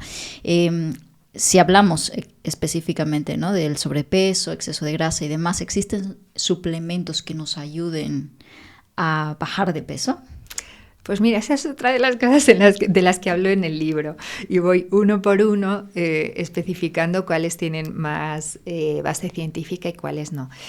Yo creo que el resumen sería que no podemos pretender que algo en nuestra vida tenga un efecto positivo atribuible en general a los fármacos, ¿no? Queremos que hagan una modificación en nuestro organismo para que mejore nuestra salud, sin tener un posible efecto negativo. O sea, no podemos atribuir a un suplemento el poder de un fármaco sin que pensemos que pueda producir algún efecto secundario. Cualquier molécula que metes en tu organismo pensando que va a tener una actividad X puede tener un efecto que no sea tan positivo. Entonces, con el tema de los suplementos hay que fijarse en qué evidencia científica tienen. O sea, la evidencia científica nos protege.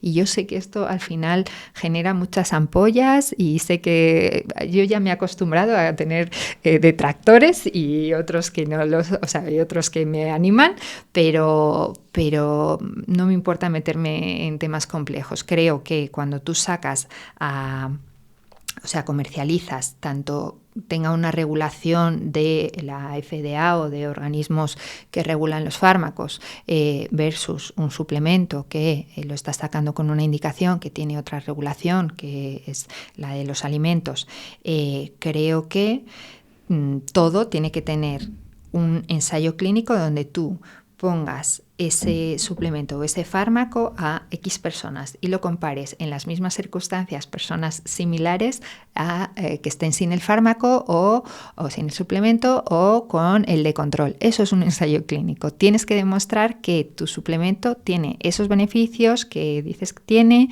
con estos posibles efectos secundarios versus a los que no lo toman o toman un placebo o toman un medicamento que es el gold estándar o el medicamento de referencia para ese campo. Entonces, el problema es que hay suplementos que tienen más, pues como diría yo, más evidencia científica, más estudios que los avalan y otros que no tanto.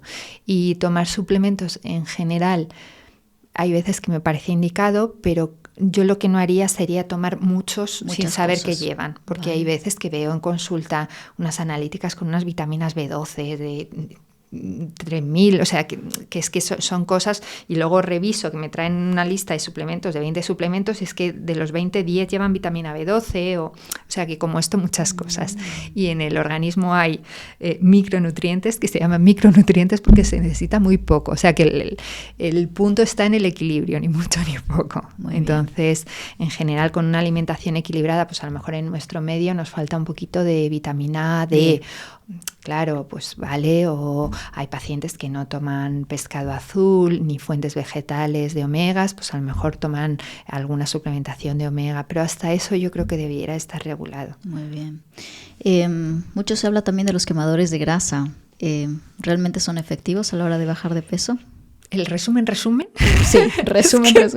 Tienen más peligro que beneficio. Los beneficios son muy discretos y, como decía antes, no puedes pretender que algo tenga un efecto positivo sin posibles efectos secundarios. Entonces, los hay que te producen mucha taquicardia, sudoración, diarrea. Entonces, bueno, cuando estábamos desesperados que no se tenía nada que funcionase, pues creo que es más fácil que uno tienda a utilizar lo que sea porque estás desesperado. Sí. Pero hoy por hoy, pues bueno, que ya por fin tenemos herramientas que son eficaces, seguras, con los ensayos clínicos correspondientes.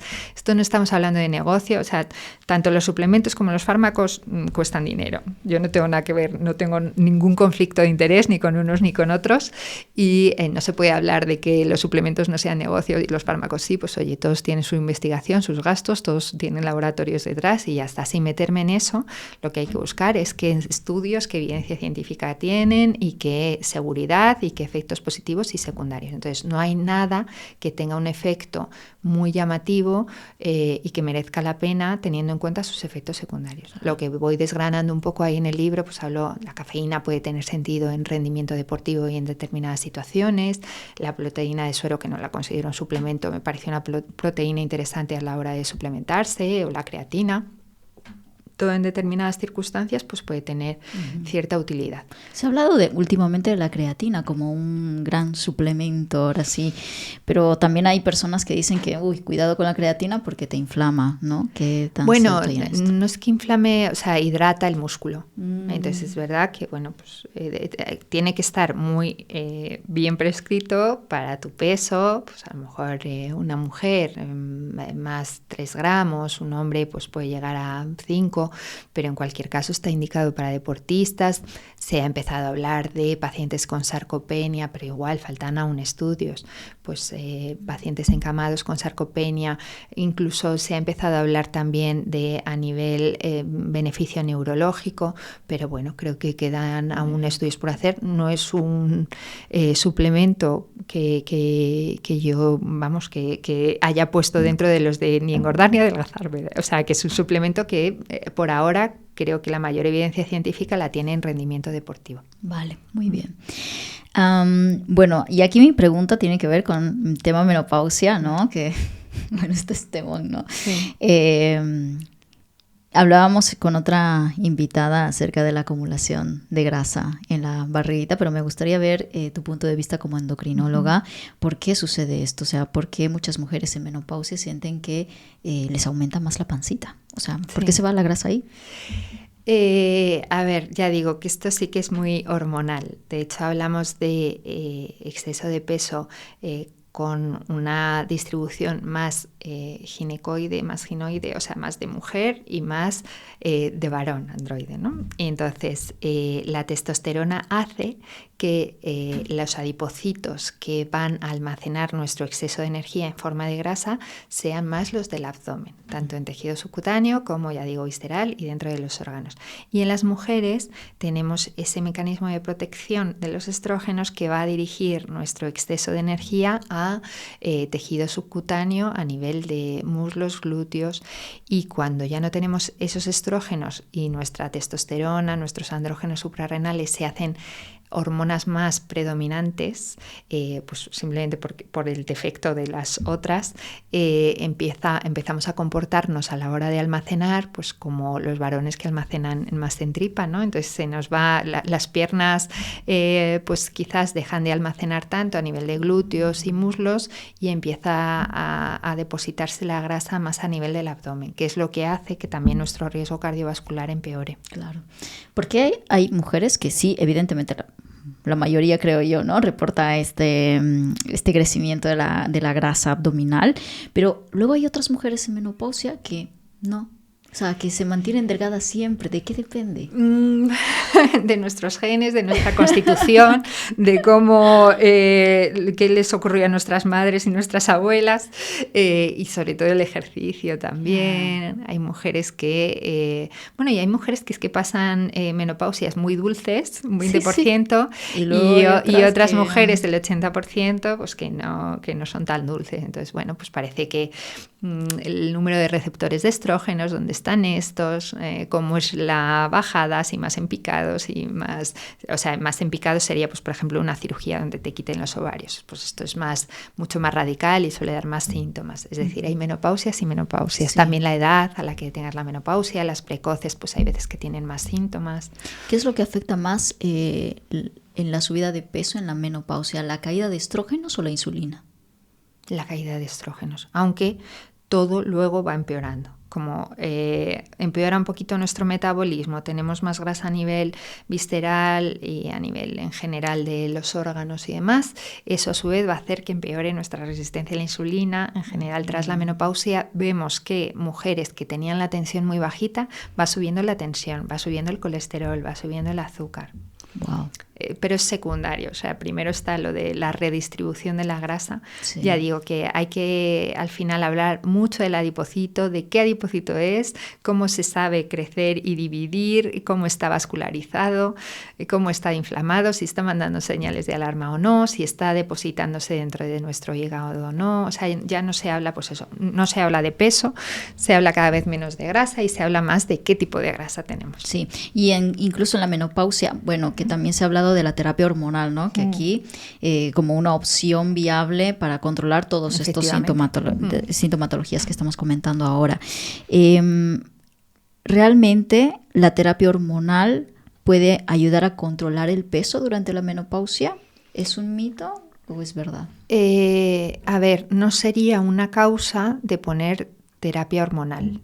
La causa es que tengas unos síntomas que empeoren tu calidad de vida. Pero si la utilizas, depende del momento. O sea, si tú la empiezas a utilizar, sabemos que la mejor ventana de oportunidad son esos 5 primeros años. Si se empieza a utilizar muy prontito, pues por ejemplo en pacientes que tienen la menopausia un poquito antes, una menopausia un poco más precoz, un fallo ovárico precoz a los 40, 41, y se empieza a utilizar terapia hormonal desde el principio, pues quizás lo que no ocurre es ese depósito más a nivel abdominal. Pero que una vez que lo tienes, el hecho de que te pongan terapia hormonal no va a hacer que desaparezca, o sea, va a hacer que a lo mejor con trabajo sobre pues, las 3 patas que hemos hablado antes, es como que te luzca un poquito más, ¿no? Ese trabajo, pero no es tan fácil, ojalá pusiéramos la terapia hormonal y se fuera la barriguita. Pero... O sea, lo recomendable es hacer la terapia hormonal desde Yo creo que si está indicada y se va a utilizar, que yo soy muy defensora de todo, como ves, pero yo creo que hay veces, o sea, que la ciencia ha venido para aliviar muchos síntomas y hay menopausias muy sintomáticas que son absolutamente innecesarias y que hay pues tratamientos que las pueden aliviar, mejorar la calidad de vida, mejorar pronóstico de hueso, de riesgo cardiovascular, y si está indicado cuanto antes mejor y bienvenido sea, y también para tu metabolismo te va a ayudar. Genial. Bueno, Laura, creo que hemos tocado aquí todos los palos. Creo que sí. No sé si me he dejado algo, ya la audiencia lo comentará debajo de este episodio. Ya para ir cerrando, ¿qué se pueden esperar las personas una vez que decidan tomar acción en esto, de todo lo que hemos hablado? Que digan, bueno, creo que un endocrinólogo me vendría muy bien a mi vida. ¿Qué pueden esperar en su primera consulta? ¿Cómo...? Pueden esperar empatía, lo primero. Es decir, creo que durante mucho tiempo hemos tenido un modelo paternalista que ya por fin va desapareciendo de nuestras consultas. El médico no está para juzgar, no está para sentar cátedra, está para conversar, para dar consejos. Nosotros al final pues estudiamos 10 años en cuanto a carrera y luego la residencia en nuestra especialidad, y luego estamos toda la vida estudiando. Entonces ya digo, ya en mi caso ya son muchos años, desde el 98 hasta ahora, muchos años estudiando. Estamos siempre al día de todo lo que sale y demás, y estamos ahí para conocer al paciente, conocer los factores que le han llevado a tener esa situación, entenderlo, acompañarlo, darle consejos basados en evidencia científica, intentar evitar que pierda el tiempo y su salud con cosas que sabemos que no funcionan, o bueno, pues que ya digo que son negocios que no van a mejorar su salud, y estamos, ya digo, para comprender y para apoyar. Que yo muchas veces los pacientes me dicen, es que no quería venir por si me ibas a echar la bronca. Digo, es que esto de echar la bronca es una cosa como de los años 20, o sea, que no echamos la bronca. O sea, si has podido hacer las cosas mejor, si te has olvidado de tomar este tratamiento, pues oye, te has olvidado. O sea, que yo lo único que tengo que saber es la verdad para poder acompañarte. Yo no juzgo ni nada, yo acompaño, intento estar lo más al día posible para poder dar los mejores consejos, pero nada más. El médico está ahí para para ayudar, es para lo que estudiamos y es para lo que nos preparamos para ayudar. Muy bien. ¿Qué tipo de analíticas básicas se toman en una, pues eso, ¿no? En un proceso de acompañamiento con endocrinólogo? Para diagnosticar tanto factores predisponentes a esta situación como consecuencias, yo haría una bioquímica básica que tenga, por supuesto, la glucosa, la creatinina, miramos la función renal, los marcadores del hígado que se llaman transaminasas, iones, por supuesto el colesterol, el perfil lipídico, que ya no me meto ahí, pero vamos, que de perfil lipídico lo solemos pedir bastante extenso. De hormonas, yo suelo pedir una TSH, que es una hormona baratita, aparte de palpar y aparte de ver antecedentes y demás, pues bueno, por si acaso. Sobre todo también dependiendo de qué otros síntomas te cuente el paciente. Si es una mujer y está teniendo irregularidad menstrual, pues voy a pedir hormonas sexuales en un momento determinado del ciclo. Si es un varón que ha disminuido su líbido, pues le voy a pedir testosterona probablemente, hormonas masculinas. Y así que se me ocurra así rápidamente. Creo que, un hemograma, vitaminas y minerales. Vale. Muy bien, muy bien. Es más que todo para ver la complejidad de las cosas que se pueden lograr ver, ¿no? En este y marcadores de inflamación.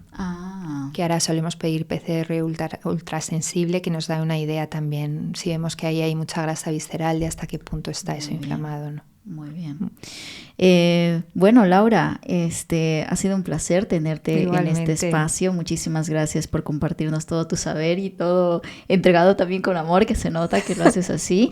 Así que me ha encantado esta entrevista contigo. Muchas gracias. Pues cuéntanos, por favor, para las personas que quieran conocer más de ti, ¿dónde te pueden encontrar? Ahora está un poco difícil. Estoy abriendo ya mi propia consulta online y ahí pues me pueden encontrar por ahora a través de Doctoralia, y luego será también a través de la página web, que estoy haciendo ahí un equipo, porque ya digo, yo necesito psicólogos, necesito nutricionistas, necesito especialistas en deporte, y lo estoy haciendo así, y por ahora paso online en Doctoralia y presencial en la Clínica Arquero, que de ahí no me iré porque estoy súper feliz, la verdad, con el equipo, con el doctor Arquero, estoy genial, que eso es en el barrio Salamanca, Madrid. Muy bien. Para las personas que, nos están viendo en otros países, ¿no? Que aquí nos ven de todas partes del mundo, ¿dónde te pueden seguir para seguir tu contenido? No sé si en redes sociales. En Instagram suelo colgar pues estos trocitos de entrevistas y tal. Aún no soy tan activa como debiera, porque hay cosas, pues eso, que tenéis aquí un súper estudio. Yo soy para el tema de las cosas estas de micrófonos y demás, me está costando, pero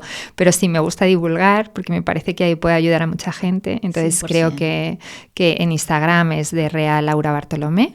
Muy bien. Que lo pondremos debajo de este vídeo también. Y luego pues para la online, que veo a gente de muchos países, la verdad, en Doctoralia. Muy bien, muy bien. Pues genial.